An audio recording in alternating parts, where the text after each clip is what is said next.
టీజర్లోని కొన్ని షాట్స్ కనీసం చూపించలేని విధంగా ఉన్నాయి. వాటికి మోడ్రన్ మేకింగ్ ఆఫ్ సినిమా అనే పేరు పెడితే ఇంకేం మాట్లాడలేం గాని ఇలాంటి టీజర్ కట్ మాత్రం ఇదివరకు ఇండియన్ సినిమాలో లేదేమో. ఉన్న స్టార్ హీరోలకు ఈ టైప్ ఆఫ్ విజువల్స్ అయితే పడలేదు. యష్ దీనికి ఎలా ఒప్పుకున్నాడ్రా బాబు అంటూ ఆయన ఫ్యాన్స్ కూడా షాక్ అవుతున్నారు టీజర్ చూశాక. టాక్సిక్ సినిమాను తీస్తున్నది ఓ లేడీ డైరెక్టర్ అని టీజర్ చూశాక ఎవరైనా ఊహించగలరా? ఇక్కడ మ్యాటర్ వైలెన్స్ కాదు, ఇంతకంటే దారుణమైన వైలెన్స్ చాలా సినిమాల్లో ఉంది. కానీ ఓ పాన్ ఇండియన్ హీరో సినిమాలో, అది కూడా కేజీఎఫ్ ఫ్రాంచైజీ తర్వాత యష్ చేస్తున్న ప్రాజెక్ట్లో ఈ స్థాయి బోల్డ్నెస్ ఉండడమే ఇక్కడ అసలు మ్యాటర్. మేకింగ్ పరంగా టాక్సిక్ ఇండియన్ సినిమాలో సరికొత్త ట్రెండ్ సెట్ చేయబోతుందని టీజర్ చూస్తుంటేనే క్లారిటీ వచ్చేసింది. కానీ ఓ స్టార్ హీరో సినిమాలో ఇంత బోల్డ్నెస్ భరించగలమా అనేది ఇక్కడ డౌట్.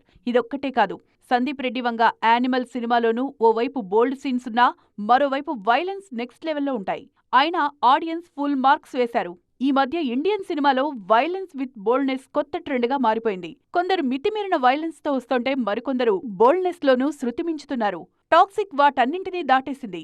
మరి ఇదే పాన్ ఇండియా సక్సెస్ మంత్రమని హీరోలు నమ్ముతున్నారా అంటే సక్సెస్ రేటు చూశాక ఏమో అవునేమో అనిపించక మానదు.